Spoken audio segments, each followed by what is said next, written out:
Hello everyone! Now that my favorite episodes of Season 3 list is out, now time for the opposite side of the spectrum. You're probably wondering why it took me so long to get to this list. Well, that's because Season 3 was just so good that I needed half a year to think it over.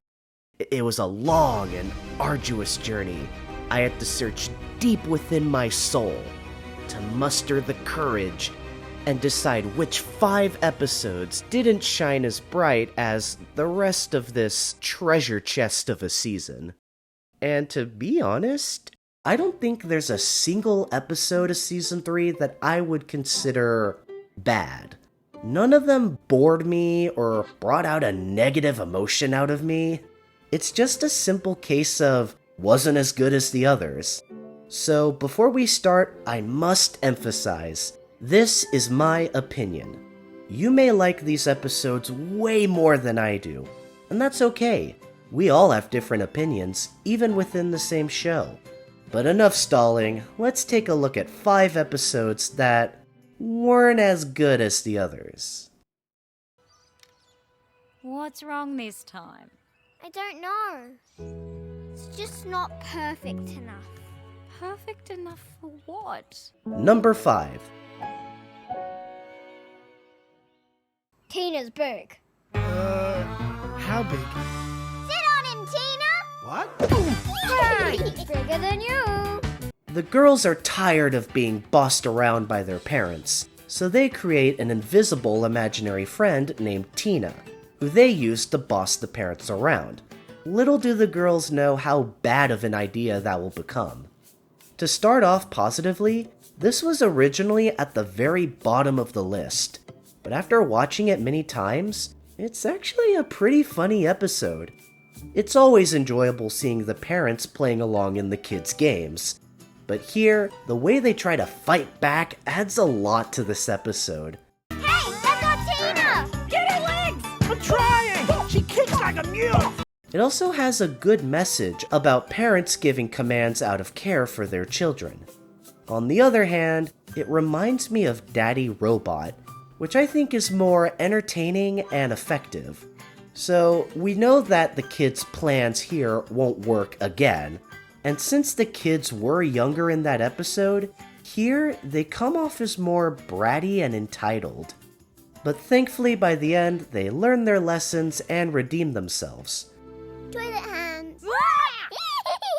Tina, overall, is not a bad episode, but not a great one either.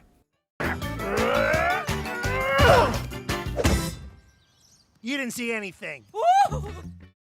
It's just not perfect enough. Number 4. What are you doing? I'm doing chicken. Why is Dad acting like a chicken? He's saying you're scared. Of chickens? During a friendly game of obstacle course, Bandit makes it a competition, which influences Bluey to try to beat him.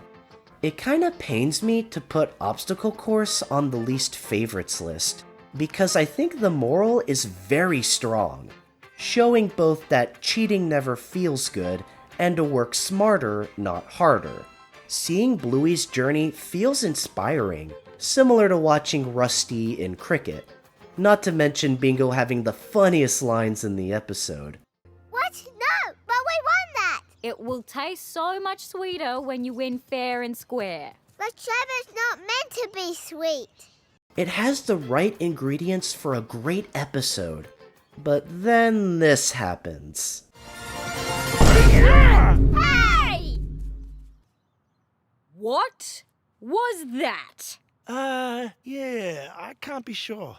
We already know Bandit can be a bit competitive when it comes to games, but not only does this feel wildly out of character for him, but it feels like it was added just to shock the audience. It just makes Bandit unlikable, which is a crime within itself. I totally understand if Bandit's the reason people hate this episode, but he does get his comeuppance by the very end. Let's settle it with a game of memory snap. Ah, biscuits. So to me, that kinda makes up for it. This has the right components to make a good episode, but it got demolished by one writing choice. Zero! Oh no, you pushed the wrong button, sweetie. It's this one. Ow. It's just not perfect enough. Number 3. Is anyone living here at the moment? Yes, but they're not home. Is everything okay? The family plays a game about Bandit trying to sell the house, but Rita and Janet won't tolerate such action, so the grannies try to spook Chili away from buying their house. When this episode came out, most people, like myself, saw it as a simple little episode. Seeing the grannies is great as always, and the scenario itself is hilarious. Right up until the very end of the episode, when this happens. But look, I can't do this every time.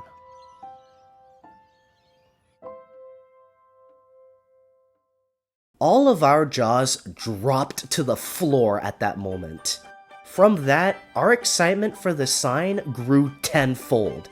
We knew it was going to be something truly special, and that is why Ghost Basket is on this list. Now that the sign has been out for a while, the hype factor has definitely died down, and now all I think about is how amazing that special is, rather than this episode. Don't get me wrong, there are things about Ghost Basket that I like, but again, compared to everything else, it doesn't really stand out anymore. An alright episode with only one thing memorable about it, aside from Chili's blood-curdling scream. It's just not perfect enough. Number 2. You promised. And you shouldn't break a promise. Yeah, I know, mate, but... Why is this panda puzzle not tidied up? Uh-oh. It appears that the Healer family has an issue with keeping promises, so Bluey and Bandit make an effort to try and improve themselves, not knowing how extreme each one is going to be. Excuse me, can you help my little brother, please? Oh, yes. Here you go, young man. Read to me. Oh, Now, this is an episode that I feel could be better. A moral such as this can be conveyed well, and the moment with Bingo and Chili is a shining example of it. But when I watch this episode, it feels like the family is bickering about promises rather than actually learning something. Sure, it has its funny moments, but by the end, it doesn't feel satisfying enough. There are moments like when Bandit makes Bluey carry his books around, which, once again, feels slightly out of character. And I don't know why, but Chili's explanation feels a little off to me. The whole point of promises is to build trust. If there's no trust, none of this is possible. What, none of the whole world? None of it. Yes, the point of making promises to build trust is very important, but then comparing it to such a massive scale feels kinda off-putting. This is probably the most personal pick on this list, and I'm curious to hear what any of you think of this episode. Maybe it'll get me to see it from a different perspective, but of all the episodes from this season, this is definitely one I watched the least. Okay, from now on, no one makes any more promises. But you promised you'd always love us. Whoa, I didn't think this through. Before we get to number 1, I'd like to bring up one honorable mention. It's not bad, but I think it's worth talking about. The Decider.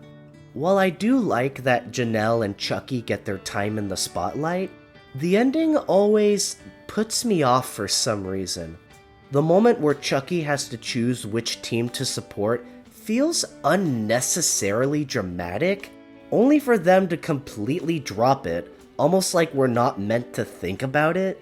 It kind of feels like a kid trying to decide which parents to live with after a divorce, only to immediately be like, everything's okay. That's what it's all about. Is it? While I do appreciate Bluey tackling this subject about parents who support different sports teams, I can't shake off that odd feeling when it comes to the ending. Mum and Dad are all on the purple team, so I'm purple, even though I'm blue. It's confusing. And now for my number one pick, and an obvious one at that. What's wrong this time? I don't know. It's just not perfect enough. Perfect enough for what? Number 1. How about toilet tag? If you get tagged, you have to pretend you're a toilet, and you can only move if someone flushes you. Bush! What do you think? Coco, Indy, and Chloe are playing a game of Wild Girls, but when Chloe decides to play a different game, Indy is torn between staying with Coco and playing with Chloe and her friends. This is currently the lowest rated episode on IMDb, and while I don't agree with that, I can understand why. Personally, I find this episode rather boring. I don't know if it's the characters they chose or the way they portrayed the scenario, but by the end, I don't feel like I learned anything. It's a shame because it is an issue that any kid can experience, and one that the show can portray well. The only thing that stuck out aside from Winton is Coco committing the worst crime in humanity, doubting Calypso. But Calypso says games can change if they need to. Well, Calypso is wrong. Now that can serve at least 50 years in prison. But anyways, I know I don't have much to say about this episode, which is probably why it's at the bottom. This episode doesn't anger me, but it is definitely the odd one out compared to the rest of the season. Well, daughter, did you bring back any food? No, because the piggy's a scarecrow. To be honest, I didn't think I was gonna make this video. While I do have my opinions on these episodes, I'd had to get close to nitpicking about them to have enough to talk about. It's obvious that the show has come a long way since season 1, and it even shows with the not as good episodes. Though, the question remains, how long will it last until the show reaches burnout? We know the team is taking a well-deserved break, especially after the monolith that is the sign. But we know that Season 4 is gonna feel like the beginning of a new era. Whether it be new writers, or even new voices for the main kids, we know it's gonna have a different feel from the other seasons. So, here's to hoping that the show remains its stellar quality, and hoping that it also continues to entertain, teach, and inspire us. So, with all that said, thank you guys so much for watching. If you enjoyed this video, leave a like. Also, feel free to comment down below what your least favorite episodes are. Consider subscribing for more top lists as well as other content, and I'll see you all in the next video.